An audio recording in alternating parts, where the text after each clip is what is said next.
I'm continuing the theme from Saturday, 11 o'clock class to it's a new year. We want to be grounded because we still know there's things going on that we're all going through, and the world's going through. So it's kind of grounding, but also energizing to help wake up the body. To start, the mudra is Varuna mudra. And I'm going to read some of the benefits just because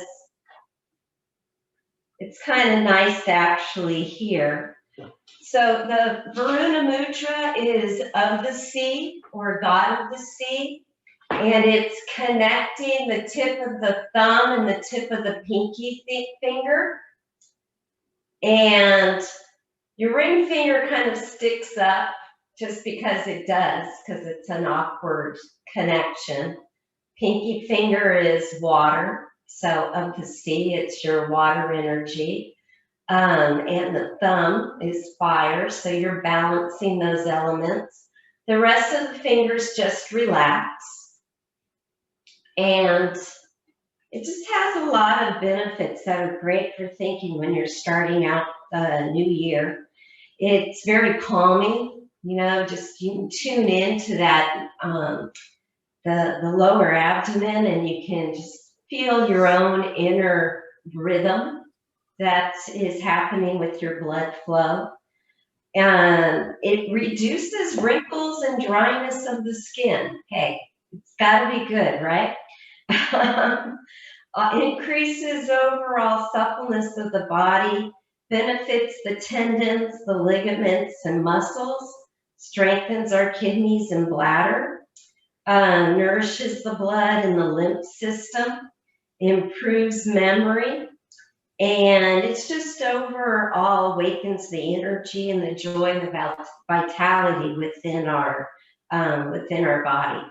So there's not a lot of science around mudras, but the yogis did them, and there's been some science done with the breathing exercise when you conceptually draw the breath in past the space between your eyebrows all the way back to the midbrain. And when you feel that exhale that goes back through the tip, through the space between the eyes, there was some studies done on that one, and it is an exercise, a breathing exercise that the yogis did, in their ancient texts. And it actually stimulates the pineal gland and the pituitary gland, which actually are related to endorphins and just the feeling of well-being when those areas are stimulated.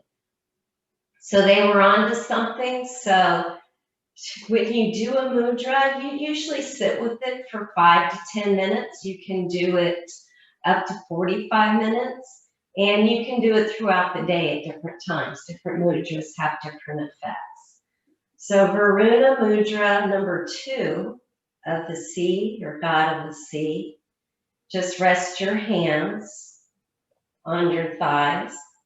Lengthen up through the crown of the head. Allow your eyes to close. Feel the shoulder blades release down your back body.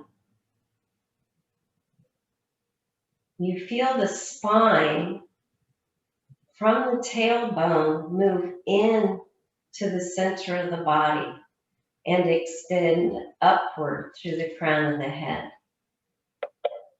And you may notice and feel how the abdomen naturally moves in and up, which is support for the whole torso.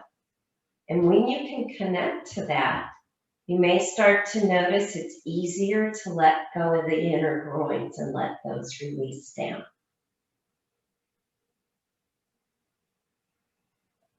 Be with your breath.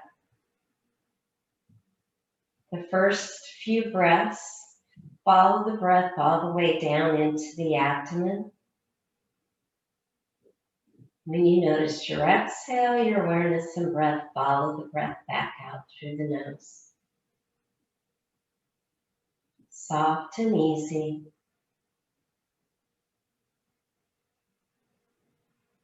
Mudras, meditation, it's all about effortlessness.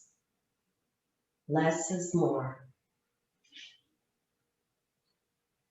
And now watch the breath moving in through the nose and conceptually up to the space between your eyebrows. When you notice the exhale, allow the breath and your awareness to move back through the nose.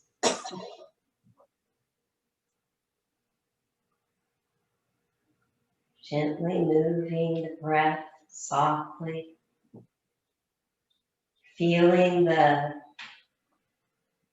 calmness and some of the sensations that happen in the forehead. It's just tension releasing.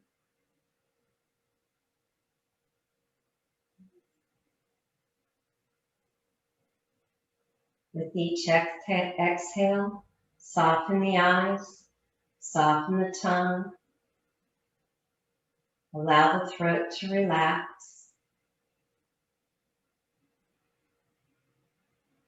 When you notice your next inhalation, conceptually allow the breath to move past the space between the eyebrows, all the way to the center of the brain. When you notice your exhale, your awareness and breath move back through the space between the forehead, or between the eyes. Soft and gentle.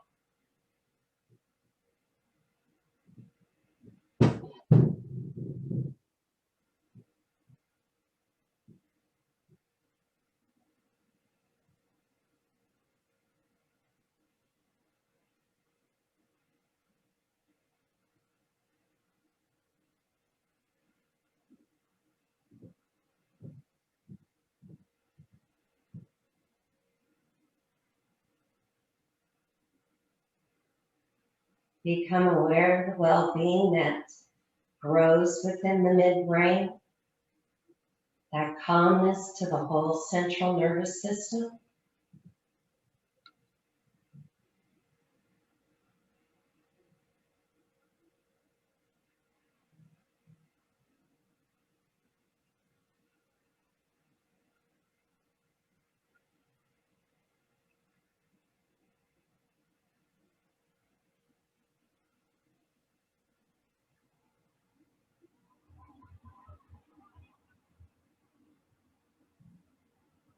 Gently release your hands. Slowly open your eyes. Interlace your fingers, press the hands forward.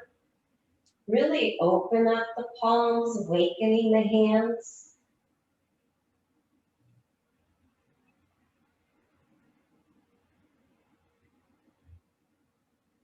And now plugging the upper arms into the shoulder sockets, then take the arms up over the head.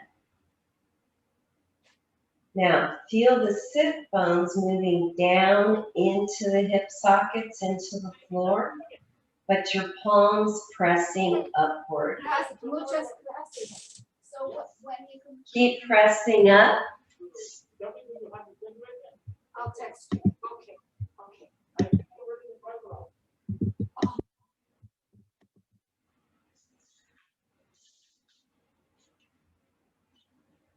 Extend the hands back out in front of you.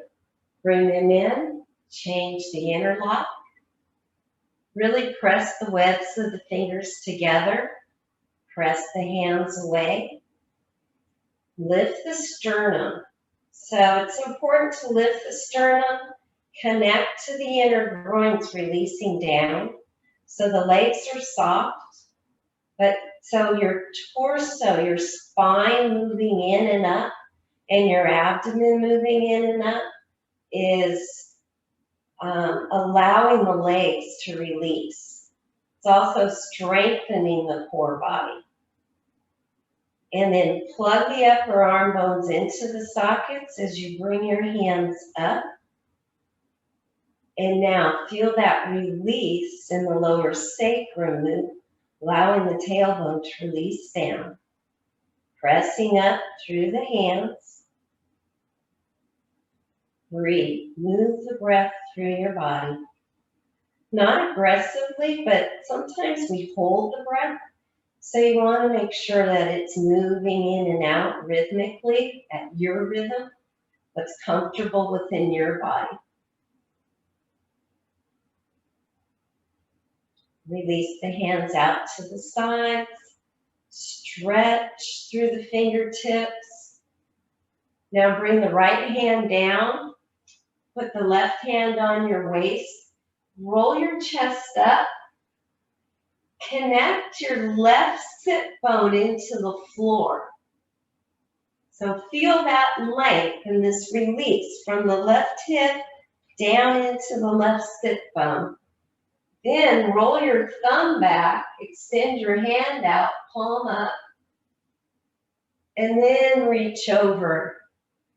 Keeping the left side connected to the floor and the chest turning upward. It's a nice stretch through the lymphatic system, through the armpits.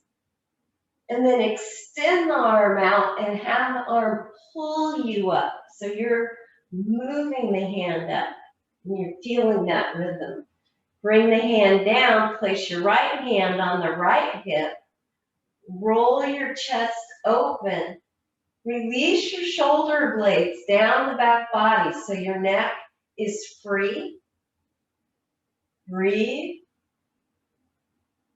Connect that right side, right sit bone down into the floor.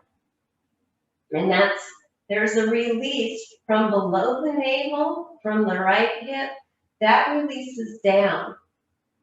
From above the right hip, there's this action of moving up and turning, opening the chest. Then extend the hand out, palm up. Put energy in through the fingertips. So, and then have the arm pull you up. Feel that stretch through the armpit.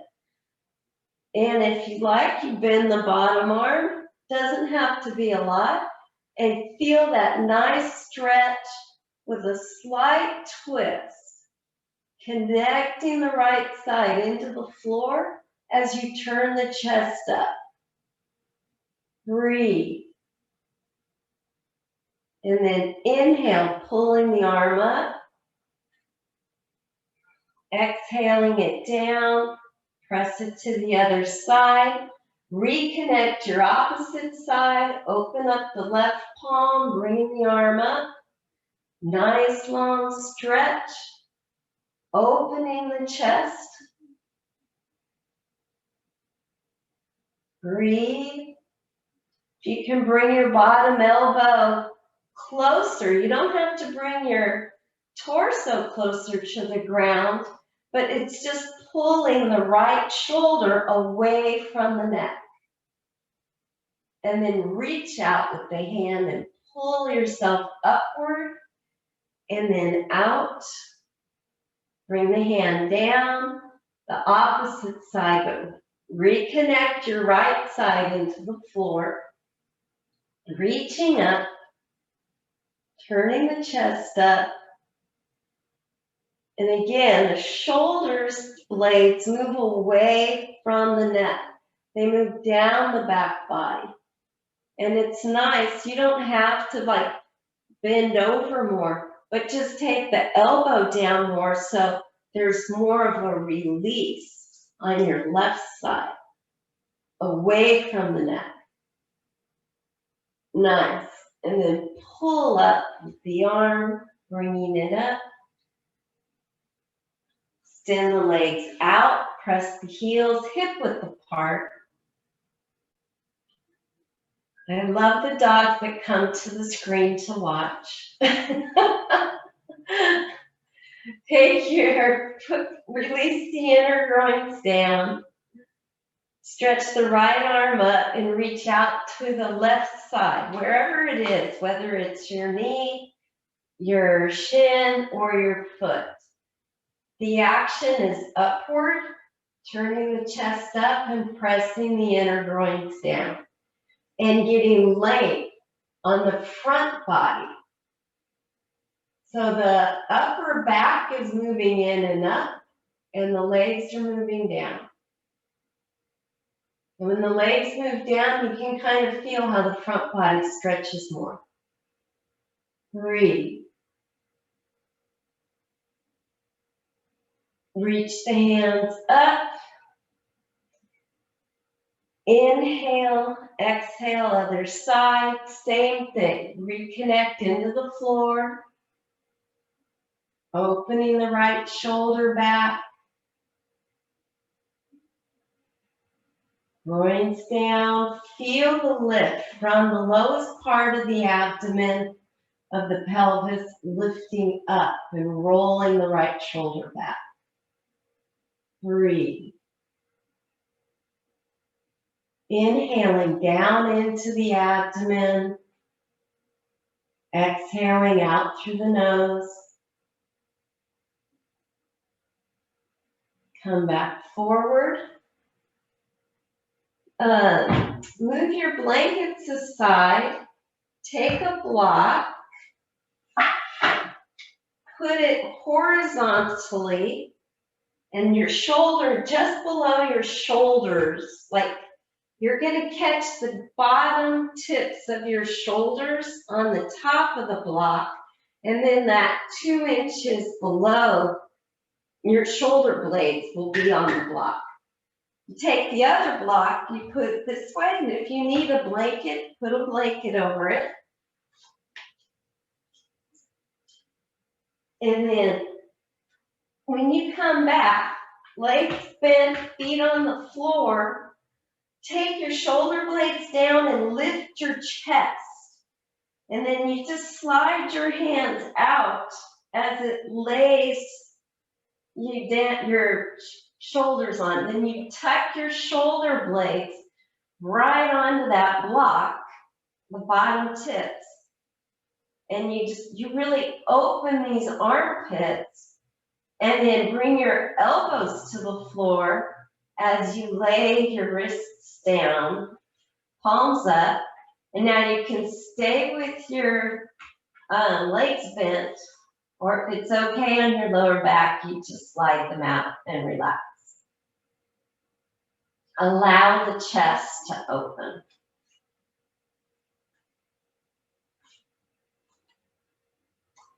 And the block is in a key place that helps the upper back become a little more mobile as we age. The spine there likes to protrude out of the body because we do so much when we're always looking forward, whether we're driving or reading. So here we're counteracting that and helping the spine move away from the block and the shoulder blades down. Now everyone take your arms below your heart.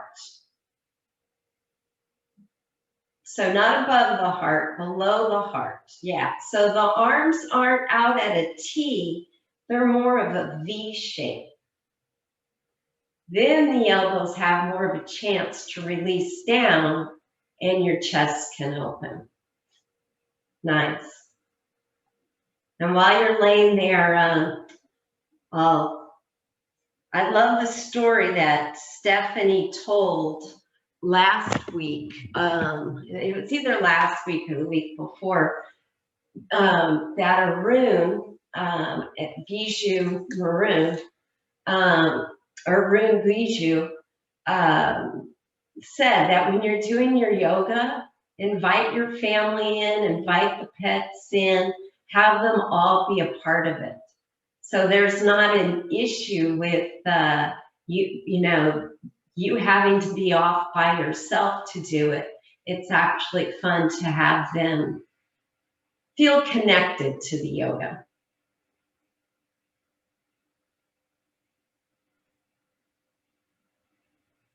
Open the chest, open the armpits.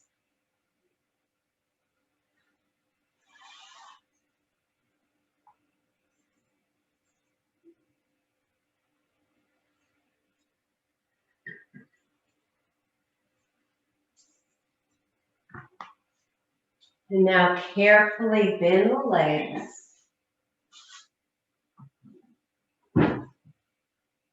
Roll to your side.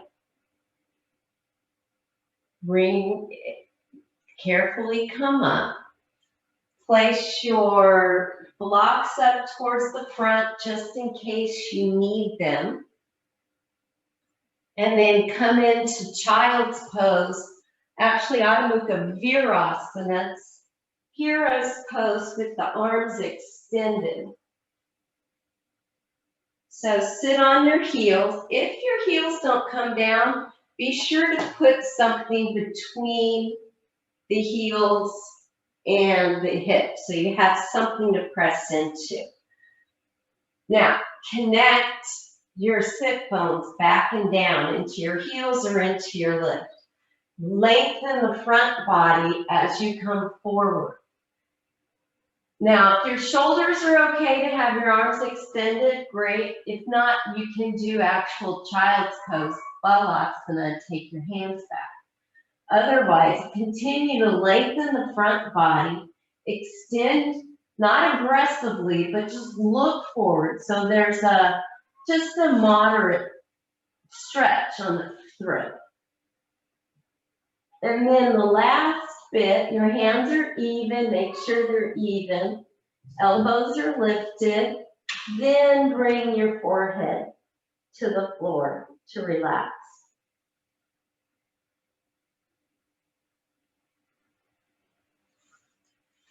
Connect your upper arm bones into the sockets. Keep your elbows off the floor, palms are flat. Pressing through the base of the thumb, the index finger.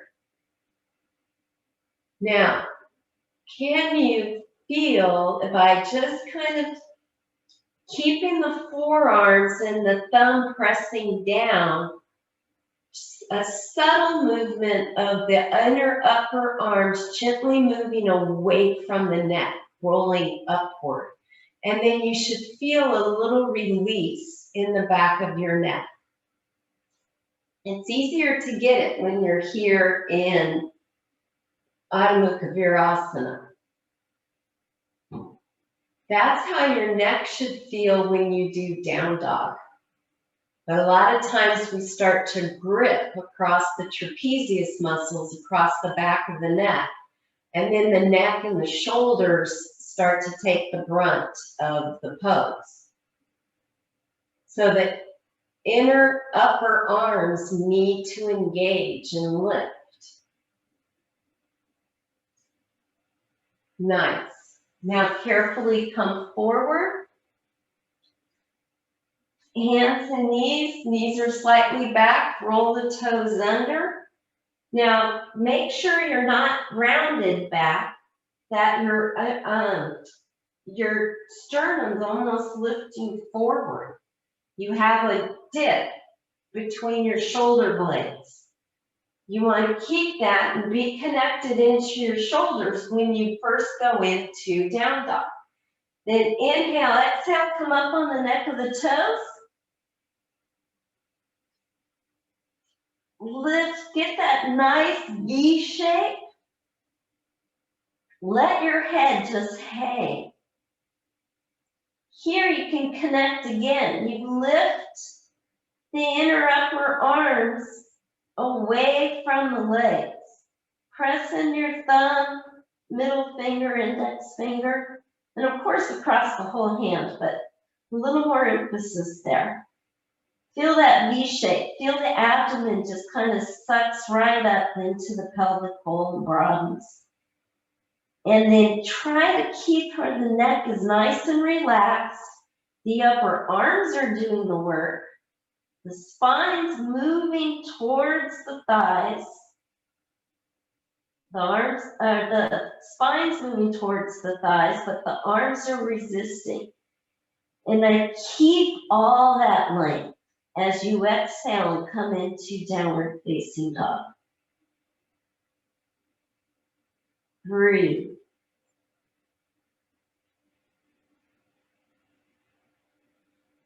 You can press back and forth through the heels, but keep the upper back and everything fairly level.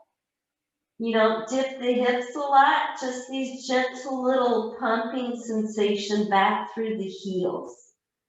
Lifting one, pressing the other down, but keeping the integrity of the alignment. And then settle back into it and expand into the pose. Allow the neck to relax. Shoulder blades subtly and gently just move away from each other. Breathe. Now remembering where that block was, look forward from that spot between your hands and step forward with your right foot to a wide leg Uttanasana. And it's the first one, so it can be as wide as the mat. First, just keeping the neck. Your hands, you can put your hands on blocks or on the floor, whichever works for you, bending the elbows out to the sides. Lift the inner groins up. Lift the hamstrings up. And allow the lower back to release down. Breathe. Let the neck hang. Move the shoulder blades away from the neck. Sierra, bring your hips there you go, a little bit forward. So the engagement of the top 3 inches of the hamstring moving up and into the sit bones, the fronts of the legs moving up, that supports your lower back and allowing the lower back to release down and your head to release. Allow your shoulder blades to release down. Nice. Bend your knees. Step back into downward facing dog.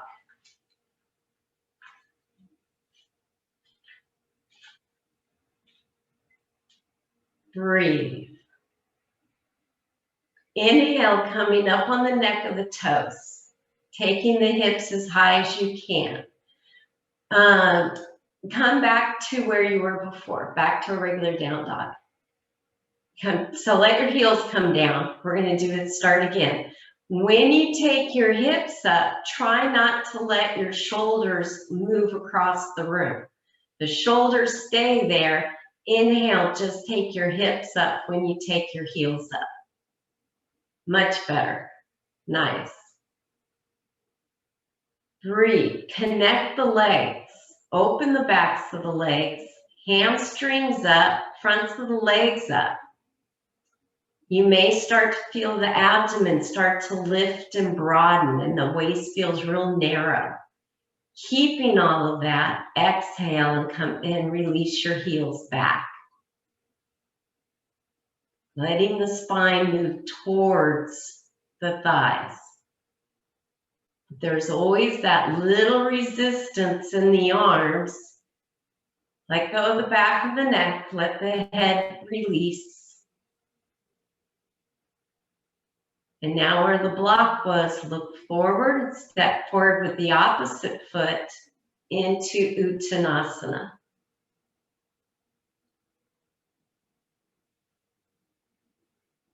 Engage the legs.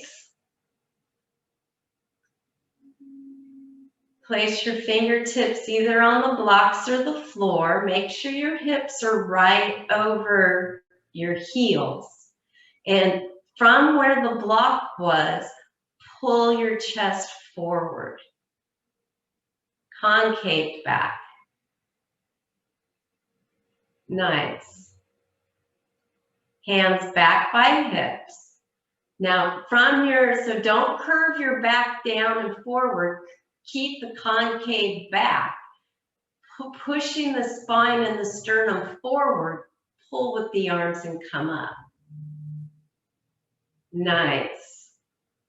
Clasp your hands. You can step your feet hip width apart.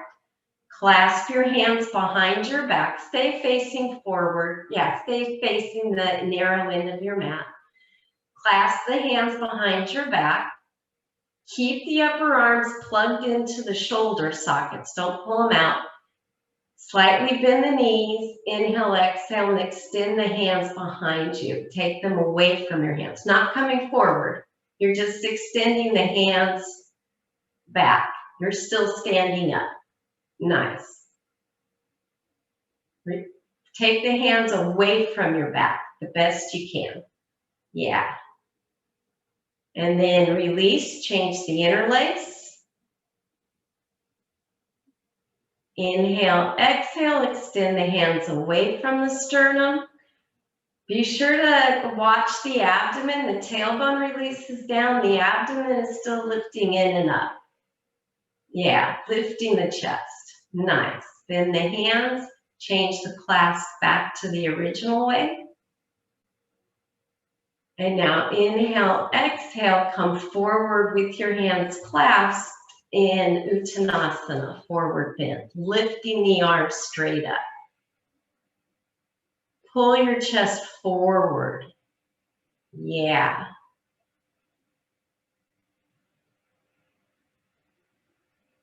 Nice. And then pull with the arms, engage the legs, come up. Change your interlock. Engage the upper arms into the shoulders, and one more Uttanasana, taking the arms up. Nice.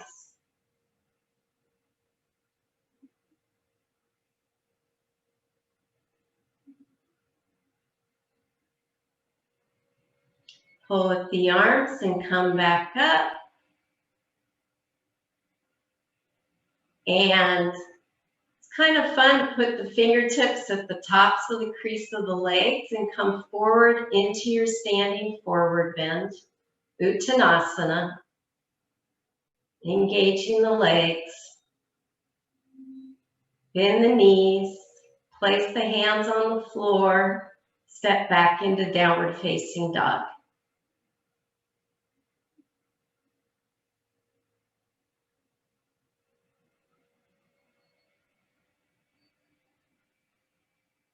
Nice. Breathe in the pose. Expand in the pose.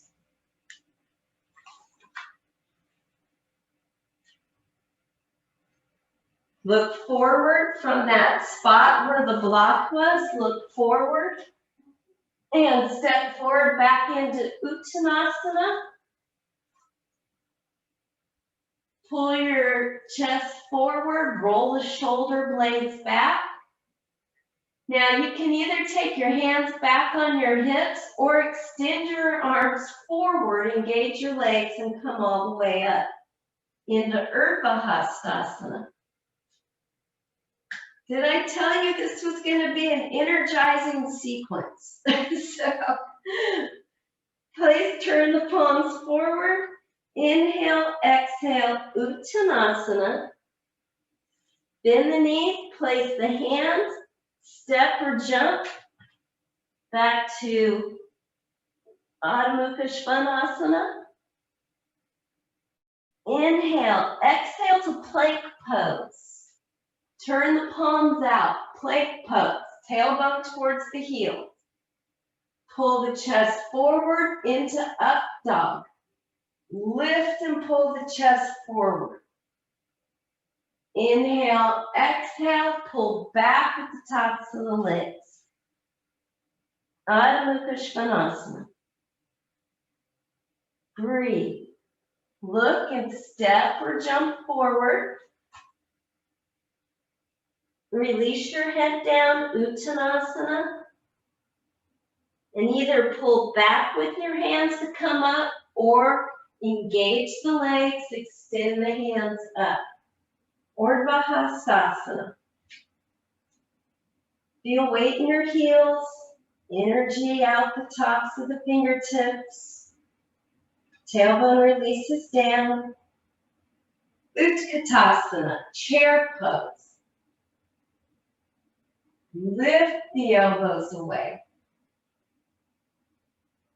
Inhale, exhale, Uttanasana. Open up the calf muscles.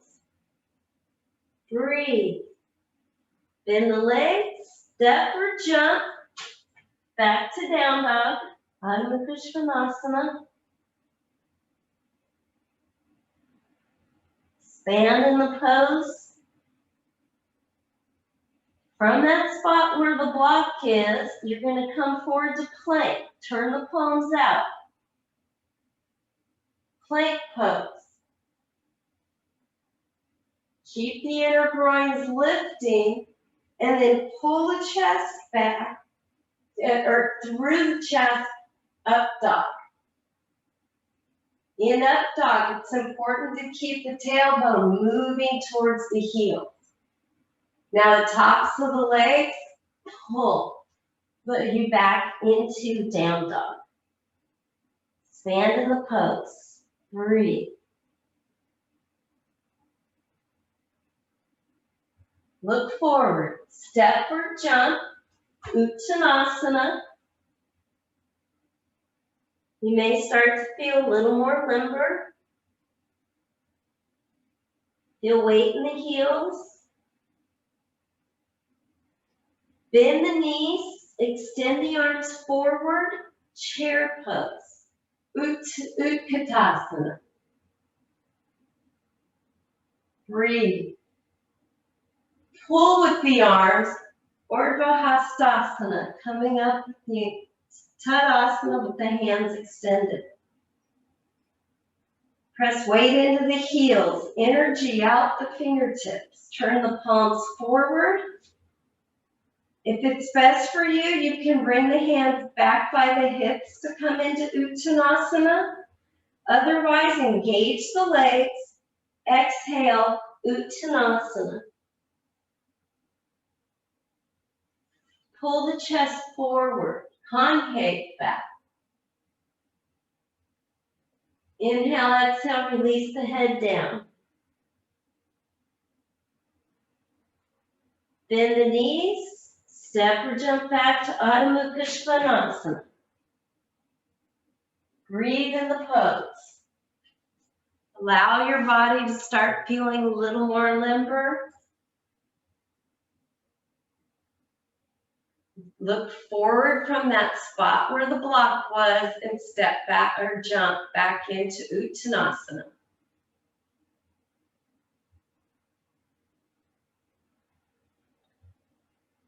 Inhale, exhale, pull your chest forward, concave back.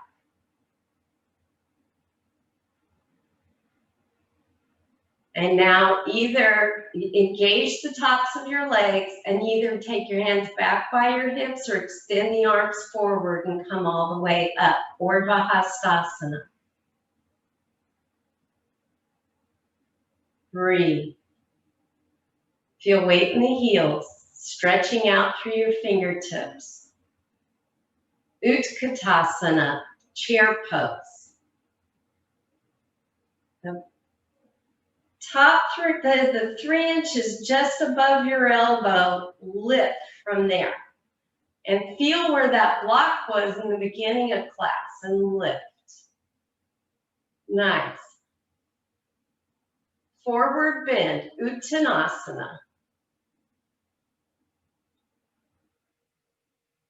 Inhale, exhale, pull the chest forward, concave back. Inhale, exhale, release the head down, bend the elbows, take the head straight down, engage the legs. Tops of the legs moving up, especially the hamstrings.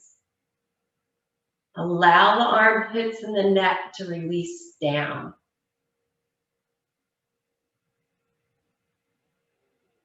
Bend your knees, place your hands, step or jump back into Adho Mukha Svanasana.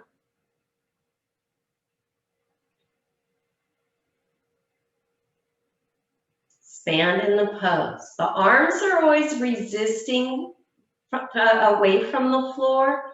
but your spine is moving in and back towards the thighs.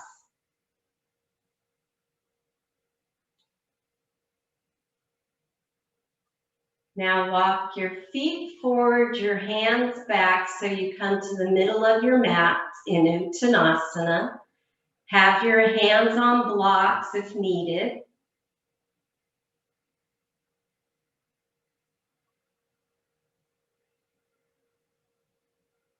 Now take your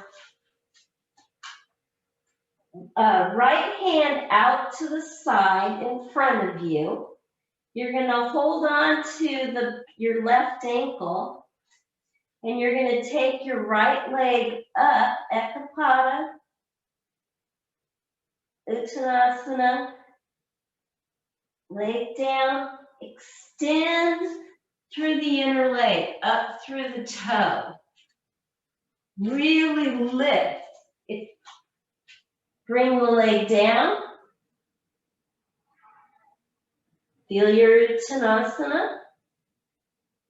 And then you take the left hand out to where it's right so you feel stability. Then you hold on to the right ankle or back of the Achilles, and then you watch your foot extending through the inner groin. You take your foot up, and you can watch it, and you release your torso down just like Uttanasana, and you lift through the inner leg. Breathe. And then bring the leg down. Feel your Uttanasana. Other side, first side. Right hand off to the right. Extend the right leg up. Nice. Use the thigh to press it up, the inner groin. Look at your toe. Sometimes when you have to look at your toe, it brings your torso down more. Nice. Bring the leg down. Feel your Uttanasana. And now the left leg, so your right, hold on your right ankle. Left arm for balance, and then extend out through the heel. And then, so it's first the heel, you get the leg up, and then extend that inner leg all the way through the toe. You can even point your toe. Beautiful. And release. Breathe. And child's pose. And you can actually do child's pose and rest your arms back to give your arms a break.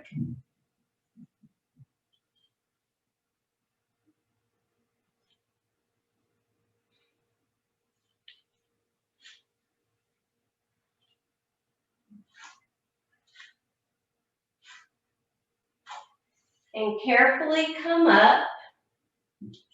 So Shirsasana is next.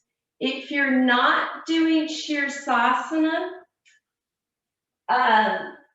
it's good to take a block. You have to figure out what the distance is. You put the block in the back of your shoulder blade, but I'm too close. And you can even have your arms out wide like this. Or if it feels better, you just adjust your distance. And you take your hands over so they're pushing like a handstand into the wall.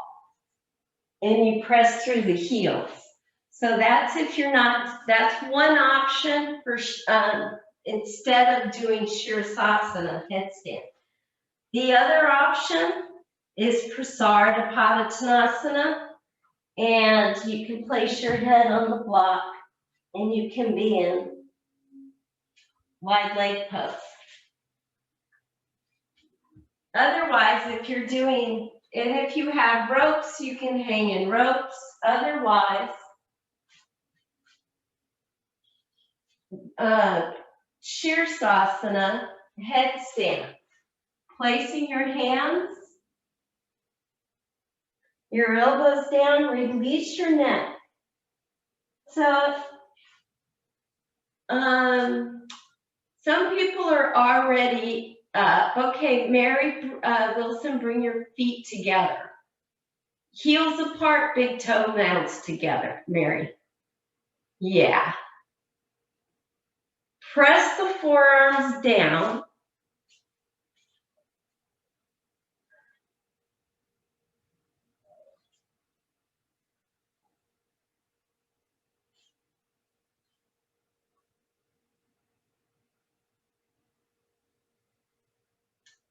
The inner groins go back, and that's countered with the tailbone going towards the heels.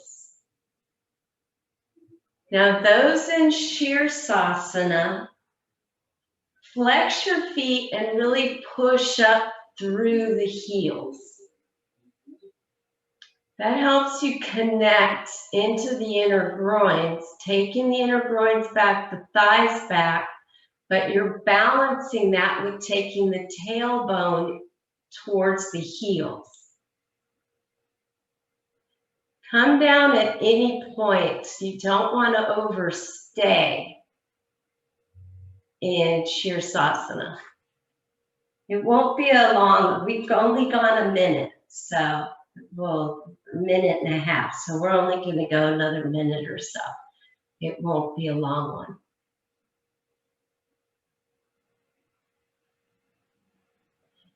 If you're sometimes in Shirsasana, if you start to practice it too much, you tend to sweat and start to like feel your temperature rise. If that's happening, then you want to come down. It's not about being a marathon.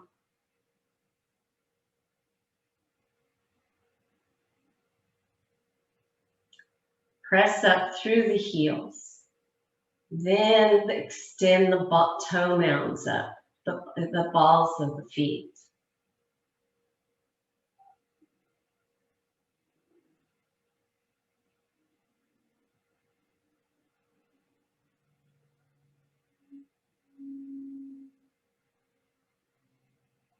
Now those still in Shirsasana, to come down, I'd like you to split your legs. So extend up with your less dominant leg, and then come down with the leg that you normally come down with. Really pressing through the heel as you come down.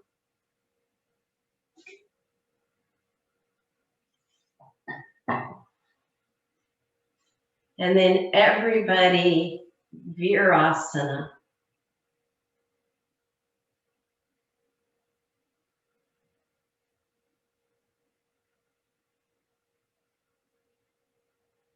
So after you do headstand or any kind of pressure with that, it's nice to extend your arms and then start to extend your chin along the floor in Virasana. It just kind of helps set that, make sure that the curvature in the cervical spine is still, you know, just kind of keeps things in alignment. So extend your chin forward on the mat with your hands extended. Nice. And then carefully walk yourself back up. Everyone's good? Feel free to unmute and ask any questions if needed. All right, so lay on your abdomen.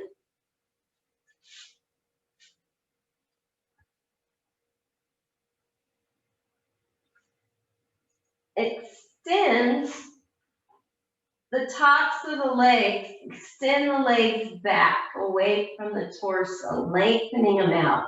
So you're opening up that crease at the tops of the legs. Shalabhasana, locust pose.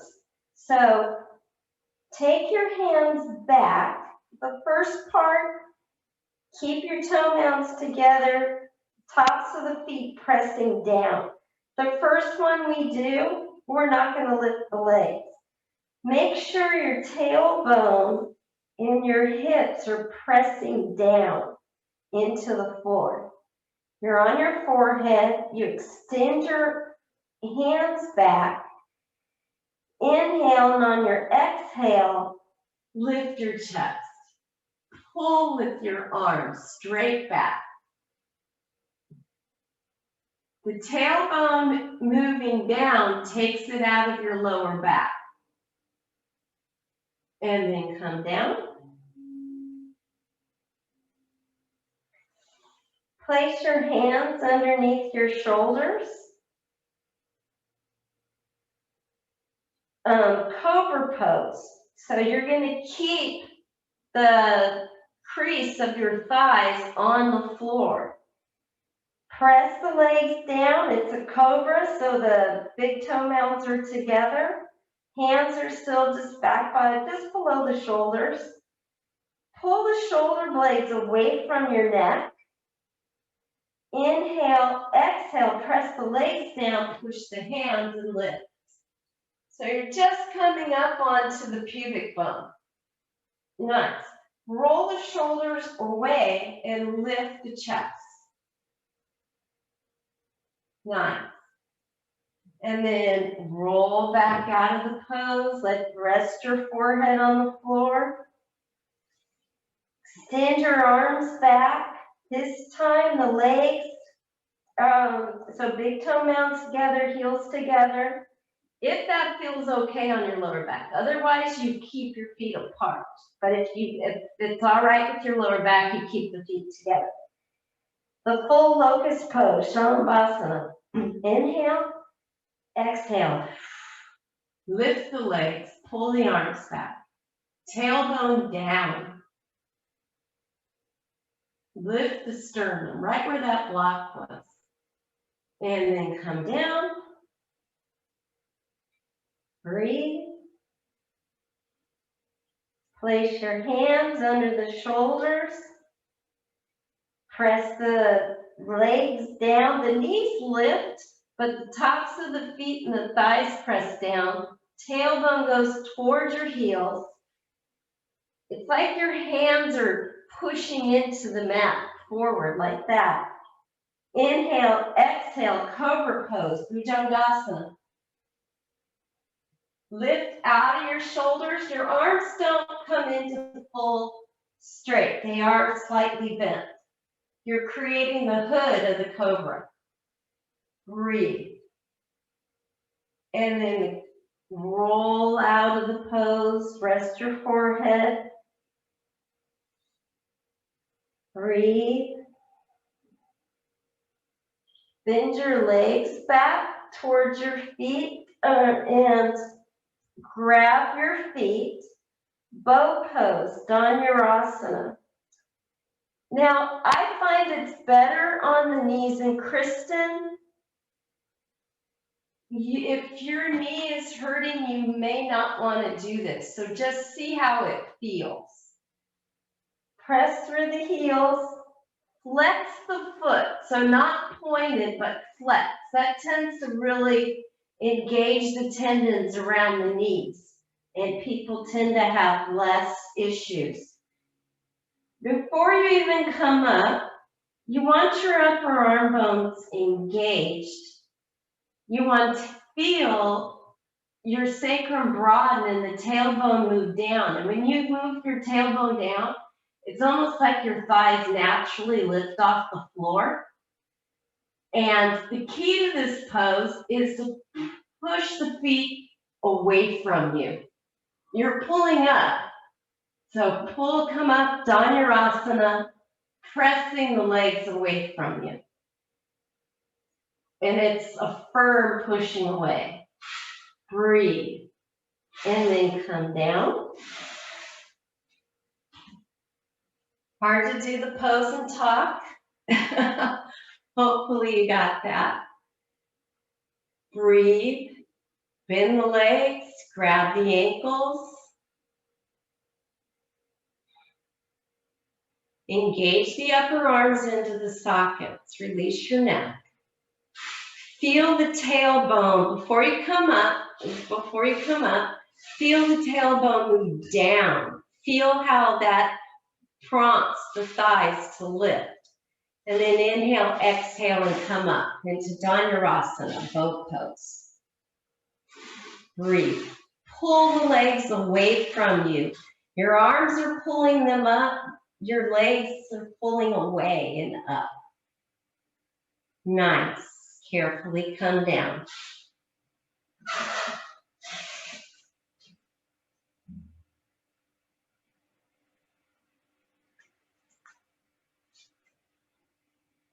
Carefully set your blocks aside just for a couple standing poses.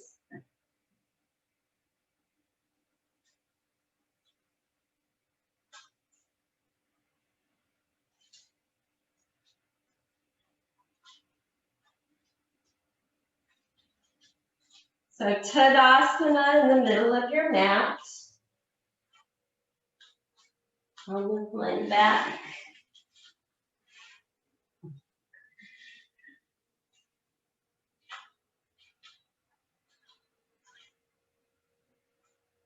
Feel your Tadasana. Feel the weight.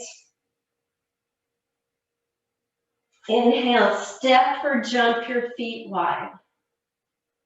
Feel the four corners of your feet grounded into the floor. Slide your left heel out just a little bit. Notice how that really brings this femur bone straight back. Then from the root of the opposite leg, your right leg, it turns 90 degrees. Inhale, exhale, Trikonasana. Feel Trikonasana. From the right hip, extend into the right armpit. Those bottom ribs, you don't curve, you lengthen. There's straight edges in the triangle pose. Nice. Now, keeping your feet here, Virabhadrasana 2, warrior pose. Just pull with your upper arm, coming up as you bend your right knee right into the square. Robert, pull back on your left hand. Actually, a few of you. You don't want to reach out like this in warrior pose. Your back hand is pulling back. It's a warrior. He has 100 weapons on his back. This left arm is reaching to grab a weapon out. So he's not moving forward, he's actually reaching back. And if it's going to be a bow, he really reaches back and he's aiming up. So you kind of like put it into the context of ancient times. Nice. Now keep your feet here in Warrior 2, Virabhadrasana 2, Parsvottanasana, extended side plank pose. You just bring your hand down. If you want it on a block, you can put it on a block. If it's better for your shoulder, you just put your hands on your hips. If you're okay with it, take your hand over. Extend through the left fingertips, press into the left heel. Breathe. Now, Trikonasana, so just straighten your right leg. And you come right back into Trikonasana. Feel your base. It's pretty firm when you do it like this, linking the poses. You really feel, do you have 50% in each foot? Now, half moon pose, Ardha Chandrasana. Place your hand on your hip. Look at the floor. You can use your block if you like. Step forward. Place your hand, floor or block. Keep your right leg bent and extend up through your leg and press out. Then only if you feel stable, you straighten the bottom leg, and then you slowly track your eyes along the floor and up the wall. Then you can look out. Press through the back heel. Lift the back leg. If the back leg has lots of energy, you're pushing through the heel. And then look back to where you're going to land your foot to come back to Trikonasana. Land the foot, Trikonasana. It usually feels fabulous backing it into the pose like this. And then pull with your upper arm, turn your feet forward. Nice. Place your hands on your hips. Opposite side. Extend the arms. Turn the right heel out. Turn the left foot from the root of the thigh. Breathe, Trikonasana.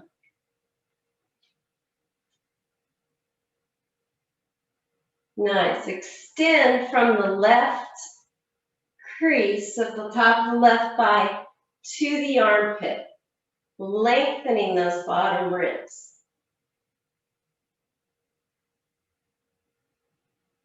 Now, Virabhadrasana 2, warrior pose. Keep your feet where they are. Just bend your left leg as you come up. And you're in Virabhadrasana 2. Reach back through your back arm. Nice. That looks much better, this one. This back leg still is moving back. Don't let it push forward. That's hard on the hips, on the hip joint. Keep the socket, keep it in the socket. Nice. Feel the warrior. Even though it's so grounding, it's lifting upward because you don't know what weapon he's going to use. And now extended side plank pose. Parsvakonasana, reaching out. Other hand on hip.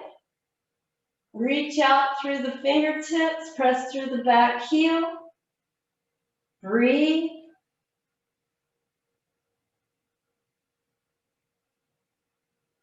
Feel your Trikonasana just by straightening the front leg and then just bring your hand up to shin or block. Extend. Breathe. And now, Ardha Chandrasana. Look down, step in, move your props out of the way. Place your hands out in front, a little bit off to the left. It helps you with your balance looking down. You can keep your bottom leg bent. Then you lift the back leg, push through the heel and really have it lifted and roll your chest up. You're still looking down. If you feel stable, straighten your legs, extend the arm. And then only if you're feeling real stable, you start to track your eyes along the floor and then up the wall. Breathe. Beautiful pose. And then carefully look down, look back where you're going to put your foot for Trikonasana. Watch it all the way to the mat. And back yourself into a fabulous, beautiful Trikonasana. Nice. Breathe. Inhale, pull with the upper arm and come up. Step the feet back together. Press through the heels. Nice. Hope that felt good. All right, grab your yoga chair. If you're not, we're going to be doing Setu Bandha. So those who have a neck issue that don't want to do Setu Bandha, do Virasana to Supta Virasana.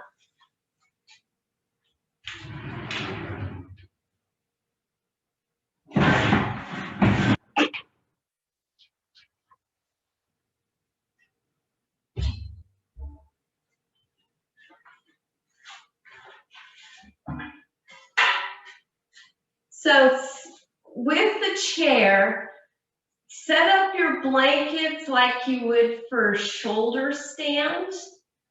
Now, I have some neck issues, so I use 4 blankets and sometimes 5. It just depends how it feels.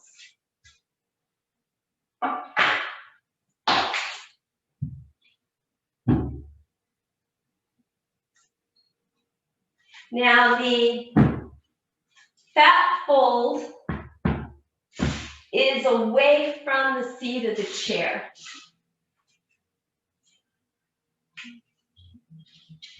And it's kind of nice to put a block here.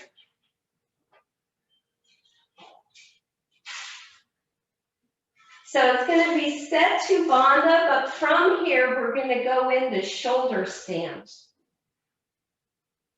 But you'll be holding on to the chair legs. So I'll demonstrate real quick. The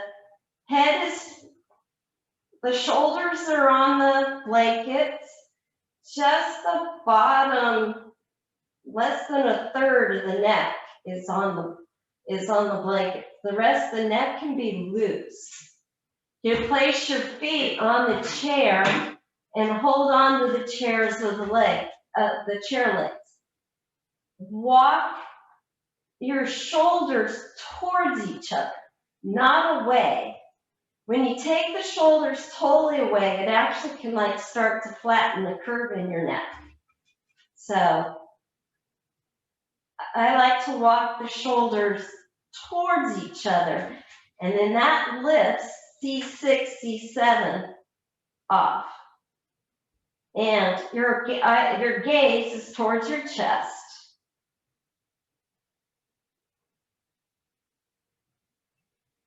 And then from here, you can place your hands on your back. Now you can stay like this, or you can come up into shoulder stand. And your chair is always right there.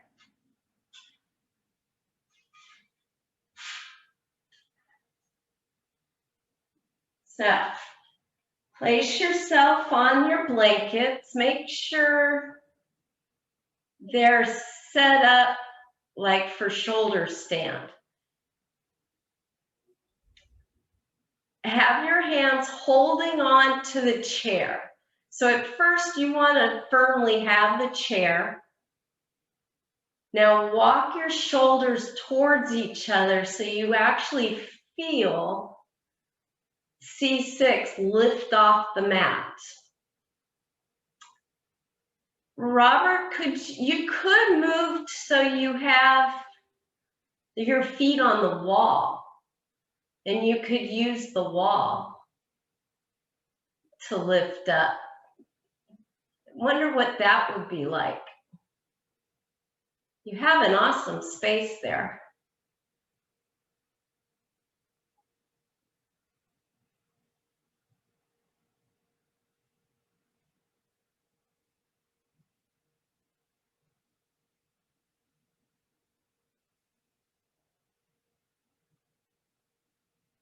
Take the tailbone up towards the backs of the knees.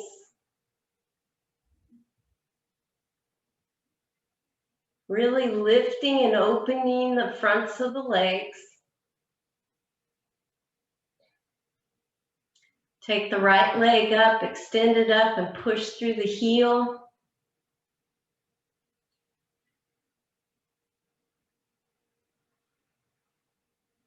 Bring it back down. Press up with the other leg. Press through the heel, flexing the foot. And now place both feet on the chair. Really roll your shoulders under you and place your hands on your rib cage. So now really feel yourself preparing for shoulder stand. Hands, so you either stay in Setu Bandha or you place your hands. If you like a belt, of course you can use a belt. And now take one leg up and take the other leg up. Shoulders down.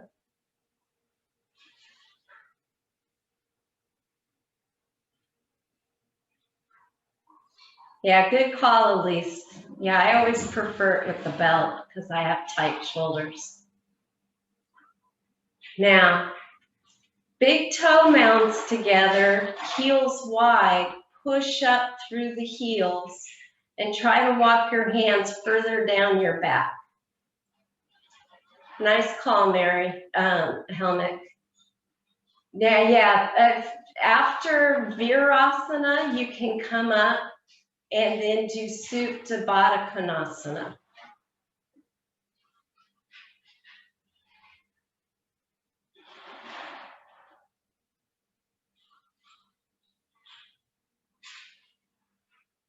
Yeah, those in Sarvangasana, keep your left foot where it is, fix it on a spot on the wall, pushing your heel up, and push through your right heel as you bring it halfway down over your head, and really pushing through both heels and lifting out through the right, keep the right thigh lifted. Nice. Bring the leg back up. Bring the heels together. The big toe mounds together. Now fix the right foot where it is and bring the left out and down. Opening the backs of the legs. Keeping the left hip lifted and the left thigh lifted. And then bring the leg up to meet to the right leg. And now walk your hands, adjust your hands. You're going to bring your feet into Virasana. So your knees point up towards the ceiling the best you can, and your heels come back towards the buttocks. So knees are up. Janine, knees are up.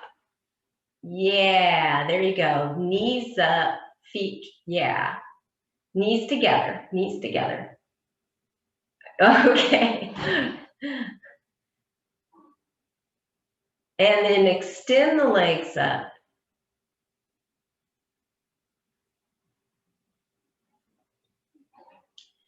Now, if your neck and everything is okay for Halasana, go ahead and bring the legs overhead to Halasana. Otherwise, bring your feet back to the chair for Setu Bandha.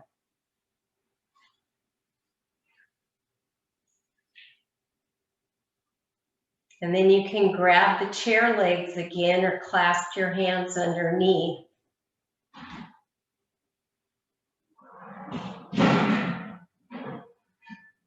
If you're in Halasana, drop the knees, bend the knees into Karnapidasana.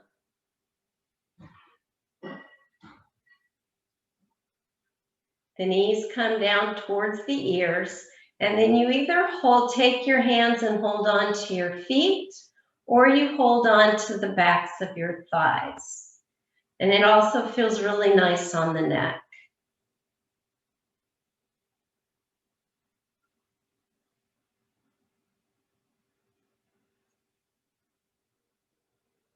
Breathe. And now everyone carefully come down, move the lift out. If you have, you can just rest your legs on the chair and move the lift out from underneath.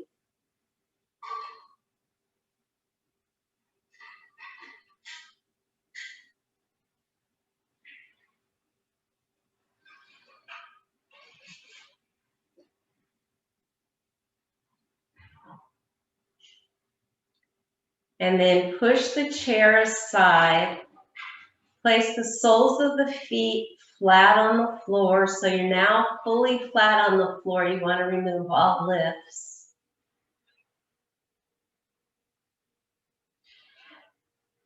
Have your feet as wide as the mat. Now think of windshield wipers. You're going to carefully drop your legs over to the right or left, doesn't matter. And feel that you can let the hip come up. Just feel that nice stretch across the back. You let the knees come all the way to the floor.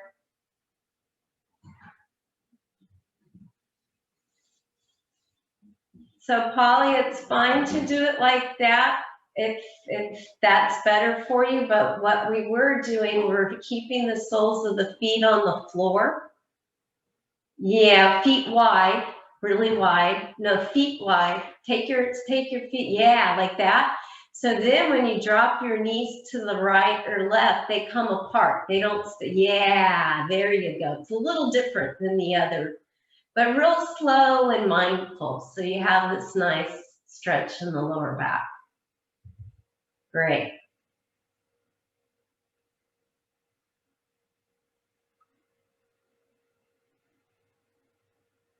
And now hug the knees in. Rock back and forth.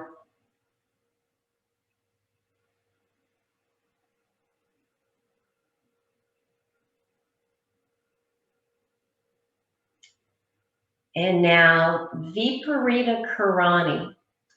So a bolster or a few blankets at the wall. There's about a 3-inch gap from the wall. So your legs go up the wall, the backs of your legs are into the wall, and your tailbone almost kind of drops down between the, not a lot, it's not a big movement.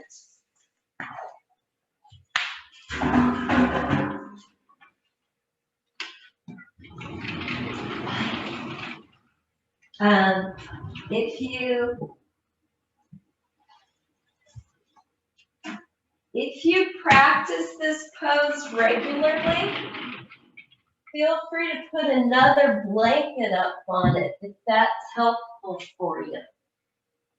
I always leave 2 extra blankets because of my neck. I always do 2 blankets, the bolster on top of the blanket, and then go into the pose. And everyone's got their setup. And then I have to kind of walk in. There we go. Viparita Karani.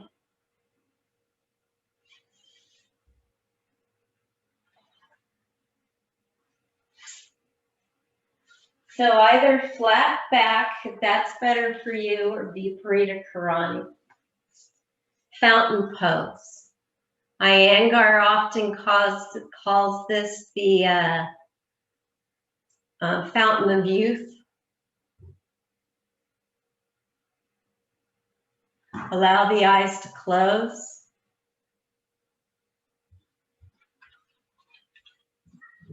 Bring your awareness to your breath. The first 3 breaths, it's not aggressive, but just become mindful of the breath coming in through the nose, all the way into the abdomen. Let it fill the abdomen. It's gentle, very effortless. A nice, gentle exhale. 3 breaths, your rhythm.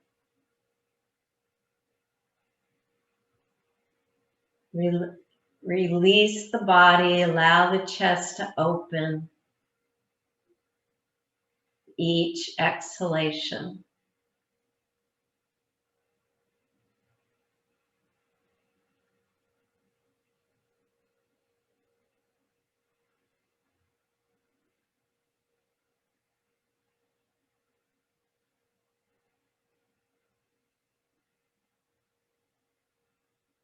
Sometimes the mind likes to wander, but you just recognize it and bring it back to watching the breath.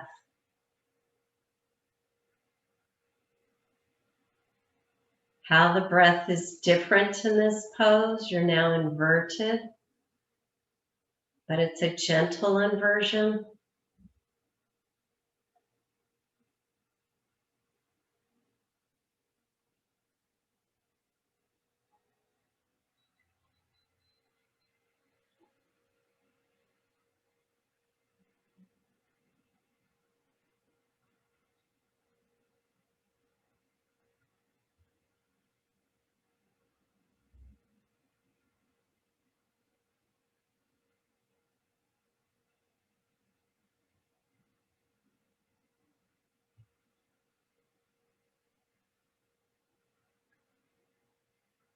If the legs get tired, you can always put them in Baddha Konasana or take them wide-legged, whichever feels right for you.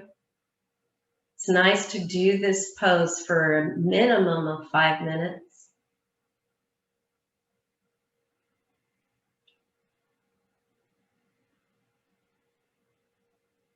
There was some writing by Iyengar, I think in one of the yoga magazines, Rahasyara, that I'm not sure how to pronounce it, that the Iyengar Institute puts out. The blood takes about 3 minutes to circulate throughout the entire body, from one point all the way through and coming back. And so Iyengar would say your blood should circulate through your body at least 3 times while you're inverted. So it's 9 to 10 minutes of inversion every day. Increases your metabolism, helps with memory, nourishes all those little nerve endings in the brain.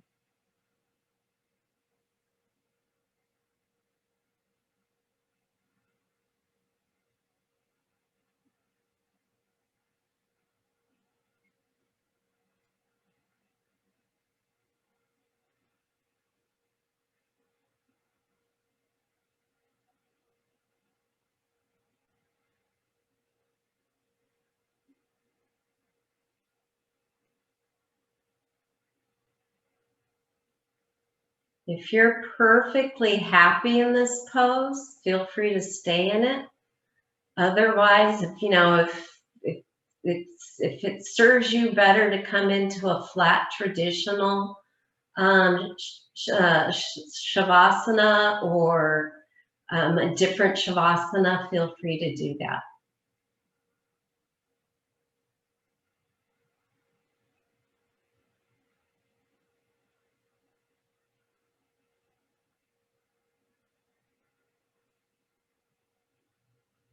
Yeah, make sure you're warm enough. Sometimes a bolster under the knees are nice, or the bolster and blankets on top of the legs.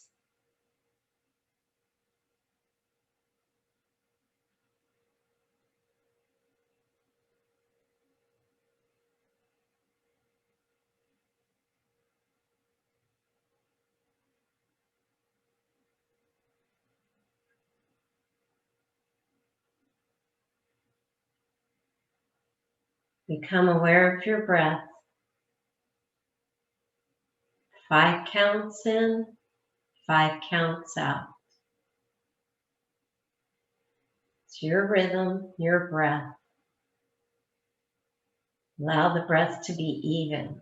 5 counts in, 5 counts out.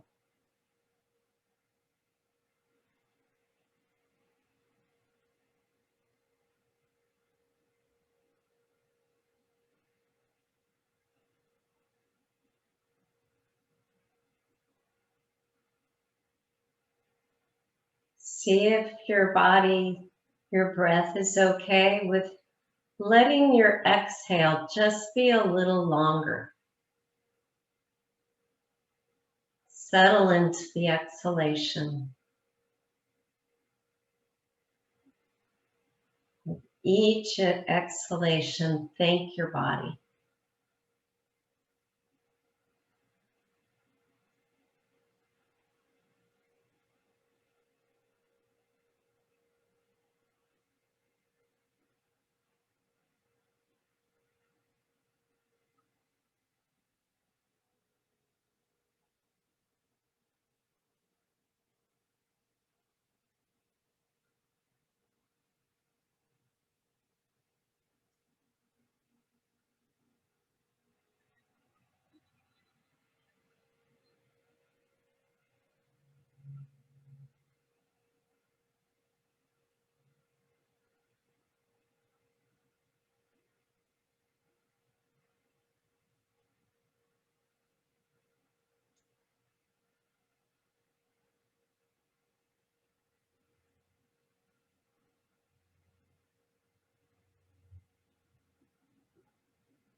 The bottom of each exhale, can you just watch and feel the stillness?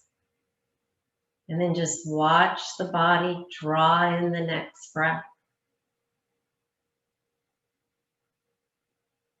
Sometimes there's a moment where you feel like you don't even need to breathe, but then your natural instincts just slowly draw in the next breath.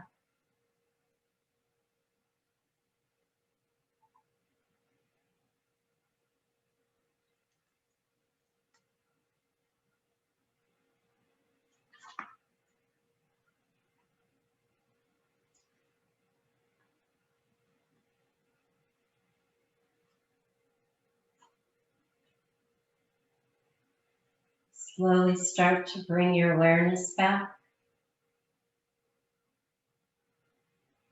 Feel your fingers, feel your toes.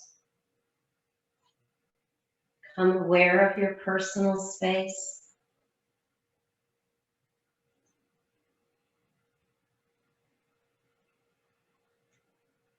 And then carefully, if you're in Viparita Karani, you're just going to carefully slide off, roll to your side. Everyone else, just everyone being on your side. Be there, take a nice gentle breath. And then keeping your head low, slowly come up, sit in a comfortable seated position.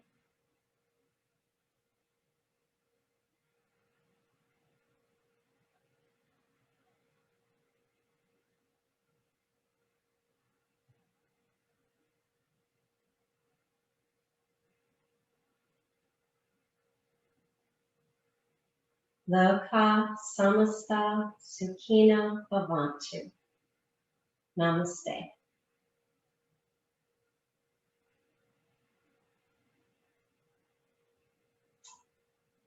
Thank you for being here. Have an awesome, what day is this? Monday?